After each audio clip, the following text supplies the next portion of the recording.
No segundo episódio da série A Luta do Rio Grande do Sul, Sobrevivência e Reconstrução, a repórter Natália Lauxen mostra como a infraestrutura foi afetada. Pontes levadas pela força da água e que demoraram quase um ano para serem reconstruídas. O maior aeroporto do estado, Salgado Filho, em Porto Alegre, ele demorou 7 meses para voltar a funcionar 100%. No Vale do Taquari, moradores lutam para voltar à rotina. Algo que parece distante da realidade, mesmo um ano depois das enchentes. Quantos recomeços cabem em um ano? No Rio Grande do Sul, são incontáveis as histórias que precisaram de um novo início. E ainda são inúmeras as pessoas que vivem adaptadas a cenários improvisados. Vidas que tiveram décadas de estabilidade levadas pelas águas. É o caso da Clara, que teve imóveis atingidos pela enchente na pequena cidade de Mussum, com menos de 5.000 habitantes. Em casa, aqui na frente, essa é a situação. E aceitou guiar a nossa equipe até lá para mostrar de perto os impactos da tragédia. Como está sendo revisitar esse lugar que tem tanta história para você? A minha ida lá em Mussum sempre é com nostalgia, né? Por causa que eu criei minha família lá, né? Eu me casei, fui morar lá, morei 33 anos lá e a gente mora em Lajeado por uma questão de arrumar as coisas lá e quem sabe, né? Uma hora voltar, mas por enquanto ainda não vê essa possibilidade de medo, né? Que o rio volte de novo, né? Então a gente tem saudade da terra da gente, né? A gente tem amigos, tem familiares lá e a gente perdeu pessoas que a gente gostava também lá.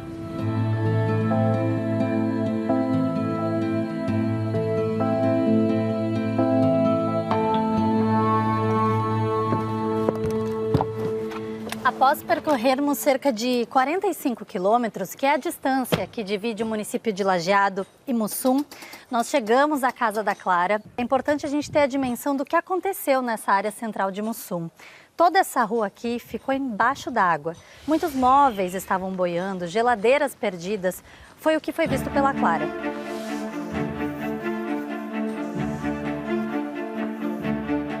A gente achou que a água não vinha tanto, né? Quando eu desci, eu estava com a água no pé.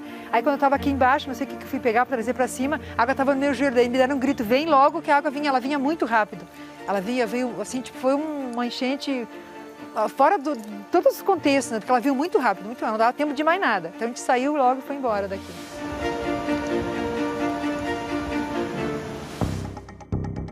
Aproveitamos para conhecer outros pontos da cidade e visitar locais que ainda têm marcas visíveis dos estragos causados pelas cheias. Prédios, casas e até o cemitério estão destruídos e abandonados. Os destroços denunciam a força e a proporção da catástrofe. Cenários como este não são raros de serem encontrados em cidades como Mussum, no Vale do Taquari. As casas que foram invadidas pela água continuam sujas, com muita destruição e também são alvo de saques. Diante dessa realidade, qual seria a solução para as áreas que foram esvaziadas? O arquiteto especialista em planejamento urbano, Augusto Alves, explica que as cidades do Vale do Taquari foram construídas a partir do rio. Por isso, igrejas, praças e prédios históricos costumam ficar próximos ao leito das águas. É preciso tirar as pessoas que estão nos locais mais vulneráveis, mas as áreas centrais, áreas consolidadas que foram atingidas, é preciso se conviver com isso. O que fazer com essas áreas, sabe? Algumas ideias de se fazer parques nessas áreas, né? Aquela ideia de se fazer uma região de amortecimento das cheias, por isso se usa aquele conceito, às vezes se fala, remete àquele conceito da cidade esponja. Ainda no Vale do Taquari, o último ano se resumiu em pontes temporárias, casas provisórias e obras em andamento.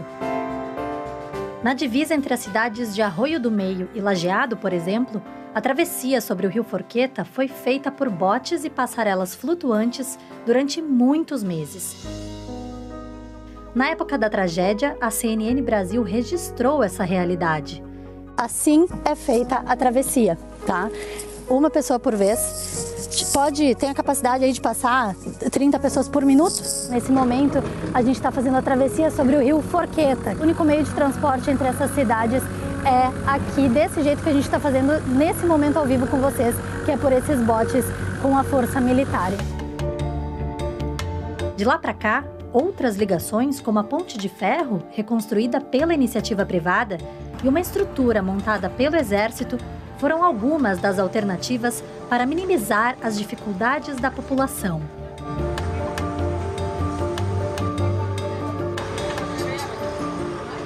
A nova ponte definitiva foi projetada com 172 metros de extensão, ou seja, 51 metros maior e 5 metros acima do nível da antiga estrutura. O prazo inicial para a conclusão das obras era dezembro de 2024, o que não aconteceu. Após uma sequência de atrasos, a ponte foi entregue no dia 6 de abril, com liberação provisória e teste para a travessia de veículos leves. O fluxo, em geral, foi permitido no dia 10 do mesmo mês. Em Porto Alegre, a mesma tragédia expôs outros problemas e necessidades. Construídas para proteger a cidade de alagamentos dos rios Guaíba e Gravataí, as casas de bombas não conseguiram drenar o volume de água que se anunciava. O sistema de diques e comportas foi insuficiente para remediar a maior inundação da história da capital gaúcha.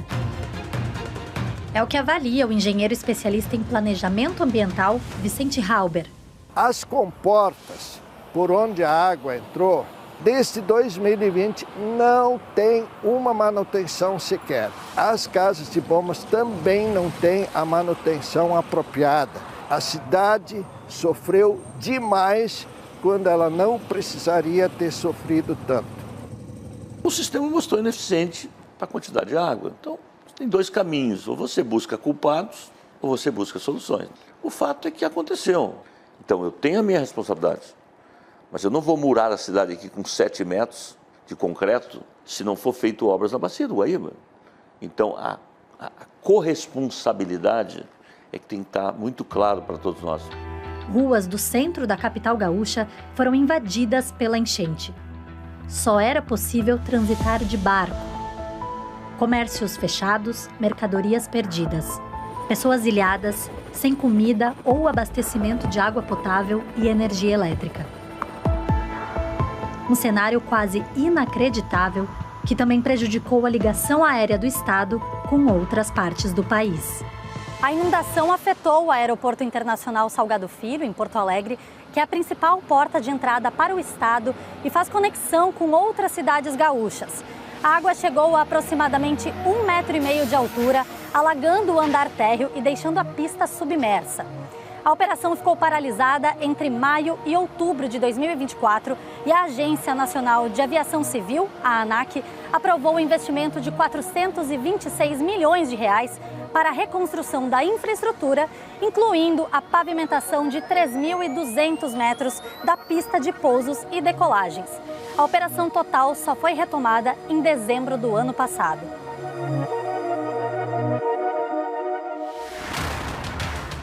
Mais de 20 dias. Esse foi o tempo que demorou para a água começar a baixar na região metropolitana de Porto Alegre.